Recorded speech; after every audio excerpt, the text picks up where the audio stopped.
આ વિડીયો ઉસ્માનપુરા આદર્શ credit cooperative society જે હાલમાં લિક્વિડેટર નિમ્યા છે, અહીંયા બધા જે આવેલા છે આદર્શના પીડિત લોકો, એ લિક્વિડેટર સાહેબને પોતાનું આવેદન આપવા માટે આવી રહ્યા છે. જે એમનો 22 પ્રશ્નો છે, એ 22 પ્રશ્નો માટે આપ જોઈ રહ્યા છો. અહીં આપણે હેમેન્દ્રભાઈ શાહને મળીએ, એમાં જ્યાંથી ગુજરાતમાંથી, રાજસ્થાનમાંથી, છત્તીસગઢથી બધા અલગ અલગ જગ્યાથી આવેલા છે. આ બધાને જોઈ શકો છો. આ હેડ ઓફિસ છે સુભાનપુરા, ઉસ્માનપુરા. હવે હેમેન્દ્રભાઈ, આપને શું હતું જે કહેશો જરા ટૂંકમાં? बस हम सभी आदर्श क्रेडिट कोऑपरेटिव सोसाइटी से पीड़ित निवेशक हैं और ये करीब 36 महीने से आदर्श क्रेडिट कोऑपरेटिव सोसाइटी को सरकार ने अपनी घिनौनी साजिश के जरिए लिक्विडेशन में डाल दिया. जो लिक्विडेशन में डालने का कोई गुंजाइश नहीं है, वो चालू सोसाइटी को लिक्विडेशन में डाला. साथ में लिक्विडेशन में डालने के बाद जो भी हमारे संस्थापक हैं मुकेश मोदी जी और बोर्ड ऑफ डायरेक्टर्स की टीम, उनको जेल में डाला. उसके बाद बेल तक नहीं मिल रही है. जहां दूसरी तरफ देखते हैं तो वही सरकार ने चिदम्बरम जैसे फाइनेंस मिनिस्टर ने महा घोटाला किया था, इतना बड़ा स्कैम जिसको बेल मिल जाने में कोई दिक्कत नहीं होती है, और आज वो बाहर सरेआम घूम रहा है. तो ऐसे में कहाँ क्या इतना न्याय हो रहा है, वो बहुत ही बड़ी मुश्किल हो जाती है आम जनता के लिए. जिसके पास पैसा है वो सबको खरीद सकता है. और इस तरफ प्रधानमंत्री जी ने बहुत अच्छी बात कही थी, मुझे याद आ रहा है कि आत्मनिर्भर बनो.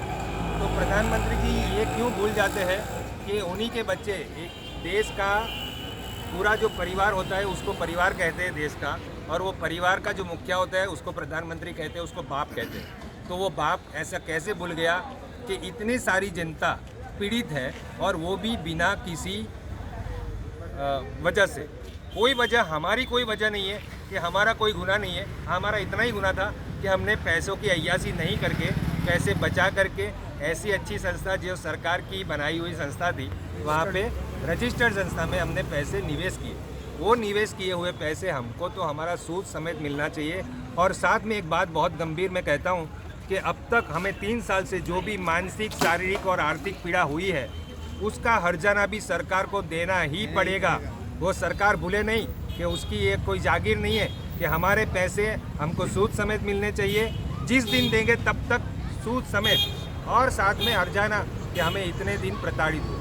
तो इसी तरह से ये आदर्श का मामला पूरा सरकार ने ऐसा उलझा के रखा है कि कोर्ट हो या लिक्विडेटर हो या सेंट्रल रजिस्ट्रार हो या SFIO हो, SOG हो, ED हो, NCLT हो, इनकम टैक्स हो, हर एक के यहाँ से हमें इधर से उधर भटकाने का एक तरीका बोल दिया है. आगे कुछ नहीं, कोर्ट में भी तारीख पे तारीख मिलेगी, सुप्रीम कोर्ट हो या अपेक्स कोर्ट, वो यही काम करती रहेगी कि आपको यहाँ से यहाँ बताती रहेगी कि ये काम हो रहा है, लेकिन होगा कुछ नहीं.